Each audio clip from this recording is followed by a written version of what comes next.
नमस्कार, मैं सरला रावत शाह, आप देख रहे हैं पब्लिक एक्सप्रेस न्यूज। स्वागत है आप सभी का। नीतीश कुमार ने मुख्यमंत्री पद की शपथ ले ली है। अब वो नए गठबंधन के साथ राज्य के मुख्यमंत्री बन चुके हैं।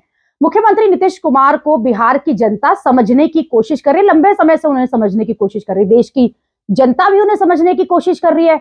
इतना ही नहीं, उनके जो साथी नेता है जो अलग अलग पार्टियों के हैं, वो भी कोशिश कर रहे हैं कि मुख्यमंत्री को थोड़ा सा तो जान ले कि कैसे बार बार गठबंधन तोड़ते हैं, जोड़ते हैं और फिर मुख्यमंत्री बन जाते हैं। 9वीं बार हालांकि वो मुख्यमंत्री बने हैं और नए रिकॉर्ड भी कायम कर रहे हैं कि कैसे वो गठबंधन को तोड़ते हैं, जोड़ते हैं, इस पार्टी के संग जाते हैं, उस पार्टी के संग जाते हैं, कभी इसकी विचारधारा को नापसंद करते हैं, कभी उसकी विचारधारा को नापसंद करते हैं, लेकिन वो मुख्यमंत्री बन ही जाते हैं।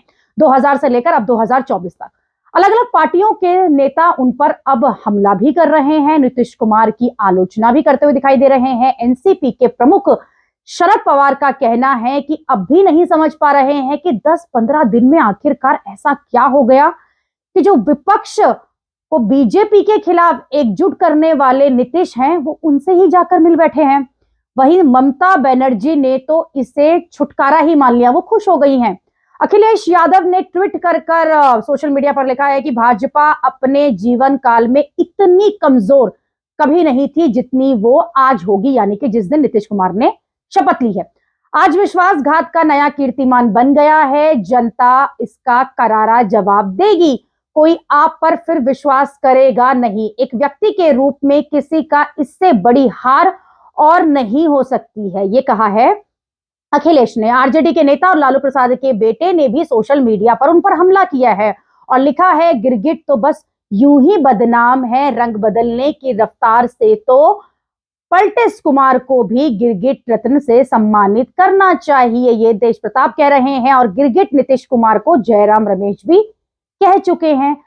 लालू प्रसाद यादव की बेटी रोहिणी आचार्य जो पहले भी उन पर निशाना साध चुकी है, उन्हें गिरगिट और कूड़ा तक कह चुकी है। जी हां, उधर कांग्रेस अध्यक्ष मल्लिकार्जुन खड़गे ने भी सोशल मीडिया प्लेटफॉर्म पर उन पर अपनी भड़ास निकाली है और कहा है कि देश में एक है आया राम गया राम और हम मिलकर लड़ रहे हैं।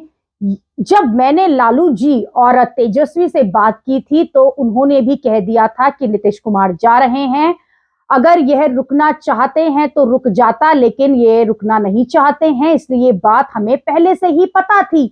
लेकिन इंडिया गठबंधन को बरकरार रखने के लिए हमने कुछ नहीं कहा और हम कुछ गलत कहेंगे तो गलत संदेश जाएगा। और ये जानकारी लालू प्रसाद और उनके बेटे को, उनकी पार्टी को पहले से ही थी कि नीतीश कुमार जो विपक्ष है यानी कि बीजेपी है उसके साथ मिलेगा, और वो सच भी हो गया, ये कह रहे हैं मल्लिकार्जुन खड़गे। यानी कि कहीं ना कहीं जानकारी तो थी और पिछले कई दिनों से ये सुगबुगाहट भी थी और ये सुगबुगाहट सच हो गई और रविवार को उन्होंने 9वीं बार मुख्यमंत्री पद की शपथ ले ली है।